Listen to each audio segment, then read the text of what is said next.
exportar uma identidade nacional brasileira. Ela começa aqui, com Vargas. E mostra também o maconheiro do Brasil, que é o Urubu Malandro. Mas tem. Mas aí é outros 500, porque naquela época não tinha tanto maconheiro assim, não. Calma. É outro contexto. É outro contexto. As Laurens ainda não se procriaram. Mas enfim. Tá. Só que dentro disso tudo tem algumas brincadeiras. Porque o povo brasileiro não leva nada a sério. Antes de eu seguir, diga, Gabriela, tá com a Marguerite. Tem duas dúvidas. O que é aquele símbolo do... Calma, eu vou falar isso agora. E a outra é... O símbolo do Brasil foi criado por causa da... Calma, eu já vou falar.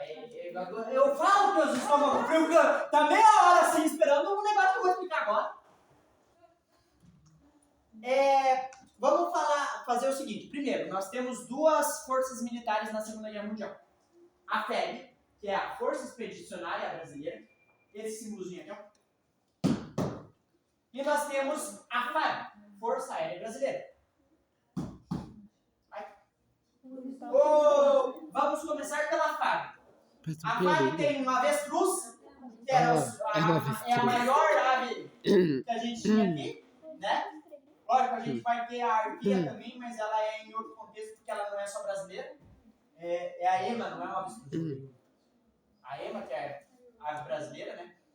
E aí é uma EMA, o símbolo do Cruzeiro do Sul, e aqui escrito Senta Pua, que era o grito de guerra que eles falavam. Quando eles iam começar o ataque, Senta Pua, aí vai todo mundo nos aviãozinhos e então se algumas pessoas mais velhas às vezes olharem pra você, Senta Pua lá, filho. Quer dizer, vai, mete ficha. E aí você tem o outro, porque uma vez, nosso querido Getulinho foi questionado sobre se o Brasil entraria na guerra. Aí ele falou assim, olha, é mais fácil uma cobra fumar que o Brasil entrar na guerra. E aí a cobra fumou. Porque nós entramos na guerra, e aí o símbolo da FEB foi a cobra fumando no cachimbo. Tanto é que se vocês pegarem e ir no pai dos burros, assim, e colocar foto da Segunda Guerra Mundial, você vai ver lá um pracinha brasileiro. Pracinha é como a gente chama os caras do Brasil que lutaram, tá? E ele tá lá com uma bala de canhão desse tamanho, assim, no colo, escrito, a cobra fumou, e sacando lá no canhão, assim. É incrível, o próprio brasileiro não leva nada a sério. Mas é isso que faz a gente ser o que a gente é. Nós somos especiais. Pode ser a pior situação que tem, mas eles fazem isso. Exato! Tá? Nós vamos ter a participação brasileira em várias situações. A primeira delas vai ser em Monte Castelo, que é uma das mais importantes, e a outra é em Montese. Onde que é? As duas são na Itália. A principal participação brasileira na Segunda Guerra Mundial ocorre em território italiano. Tanto é que tem cidades da Itália em que, em determinados dias do ano, eles cantam o hino nacional brasileiro em homenagem às pracinhas que ajudaram eles a se libertar do fascismo. Na Itália. Tá? Então a gente tem essa situação. Aqui, basicamente, é isso. E aí vamos por partes da gíria, nosso amigo Chucradinho. Como eu já desisti, vamos falar de história de guerra. Tinha um determinado momento, como vocês podem perceber assim, Morro, né, Castelo e Montese. Bom, também, tá? O Brasil tem que invadir um lugar que fica em cima do morro. Cabem mesmo as medidas e proporções, tem que invadir Guaraniaçu.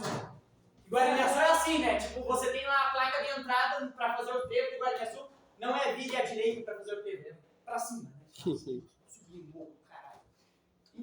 Tá tudo certo. Só que qual que é o problema? Pra descer, todo santo ajuda, inclusive as balas. Então tá lá o exército brasileiro subindo, e de repente os alemães atirando de cima pra baixo. Pum! Mas nós temos outros problemas. Vocês lembram que eu falei que nosso armamento era alemão? Por causa da nossa relação comercial? Pessoal, uma guerra não é só um conflito armado. É um conflito para mostrar superioridade. Então o Brasil entrou na guerra do lado dos Estados Unidos. O que adianta ele entrar na guerra do lado dos Estados Unidos e ganhar a guerra com armamento alemão? Não. Ou seja, o Brasil tinha um armamento de ponta que não podia usar, porque era proibido pelos Estados Unidos. E como que o Brasil vai entrar na guerra? preocupe, os Estados Unidos são muito bons. Eles vão dar arma pro Brasil. Armamento de segunda linha, velho, enferrujado, sem manutenção, sobra da Primeira Guerra, a pior raça. Pior armamento que tem. Eles vão dar tudo pro Brasil lá. Tanto é que, pra vocês terem ideia, tinha soldado brasileiro que morreu pelo próprio tiro. A arma tava tão ruim, que quando ele ia atirar, explodia, ele saía pela lata e morria com o tiro dele. Depois pergunto por que eu não gosto dos pedaços dos Estados Unidos. Então os brasileiros, e aí eu quero dizer, a participação do Brasil foi heróica. Porque além de lutar com os alemães, eles lutavam contra eles mesmos, porque eles conheciam que morrer por si próprios. Perderam? E ainda assim eles conseguiram ganhar um monte de batalha. Cara, é surreal você pensar. E aí você vai, tem eles ali, né? Aí eles estão subindo lá o morro, com toda essa dificuldade. Vem um aviãozinho da Alemanha. E aí assim, tem determinado calibre de armamento que você não pode atirar em pessoa. Porque é crime de guerra. Por exemplo, você não pode atirar em pessoas com avião.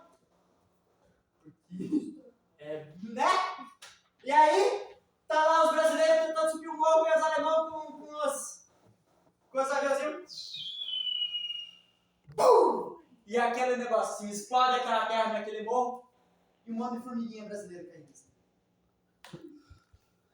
Aí, depois de todas essas dificuldades, os soldados brasileiros subiram em cima do morro, onde tinha a base alemã, prenderam todo mundo, amarrou todo mundo, ficou todo mundo dentro de um quartinho, reuniu um bolinho de brasileiro ali. Tem granada? Tem granada? Tem! Todo mundo, tira o pino da granada. Fecha as portas. O alemãozinho. Professor, mas isso não é crime de guerra? É, mas a gente venceu, daí ninguém fala nada. Não, que fofinho. Quando você vence a guerra, ninguém fala dos seus crimes de guerra. Hã? É assim que funciona, feliz ou infelizmente. Outra. Oi. Pra além de tudo isso, viu? A vida do brasileiro tá de boa aqui na guerra, né? Tá tranquila, né? Sossegada. Mas piora. Porque antes de nós ir pra Europa, os soldados brasileiros treinavam. Óbvio, né? Porque treinavam.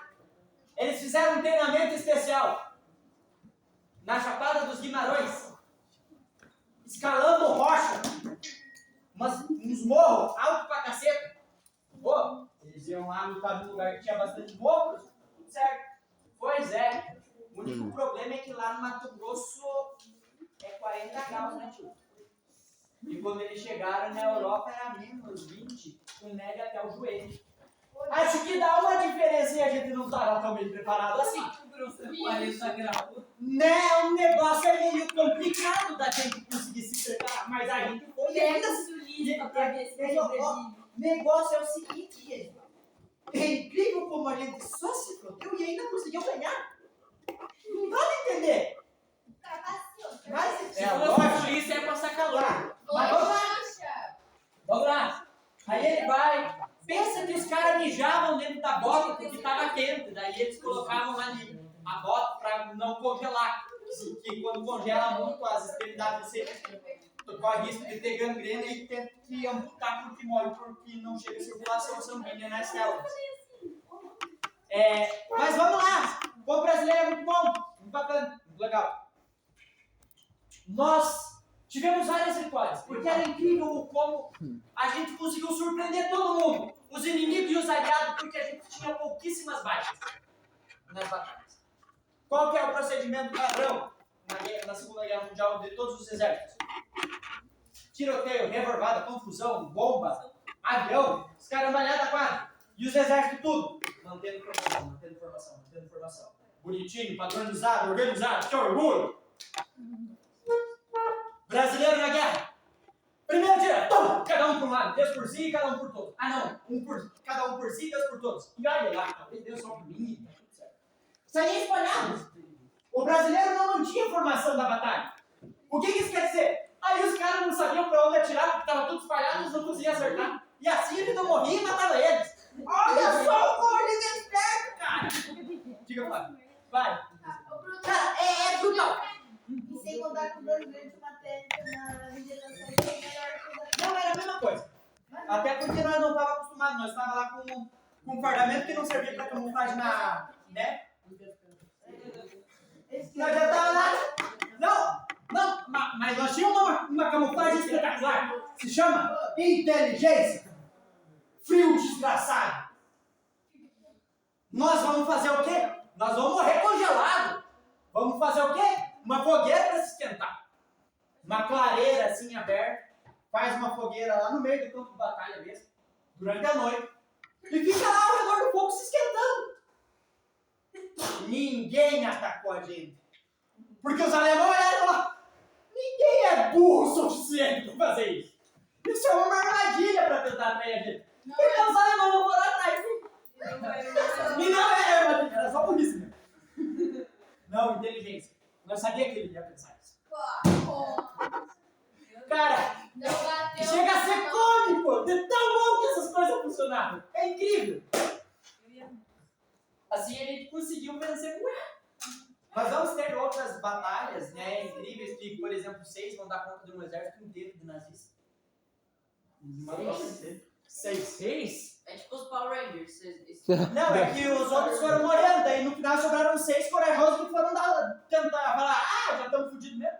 E são mineiros ainda, que eles dizem. Exatamente. Então a gente vai ter uma série de coisas assim que os brasileiros vão falar, não.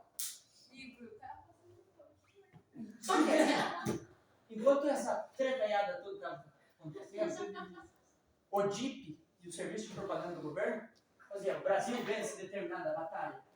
O Brasil com facilidade vence não sei o quê. O exército brasileiro tá não sei o quê. E depois que a gente vence... O sinal bate. O senhor do Brasil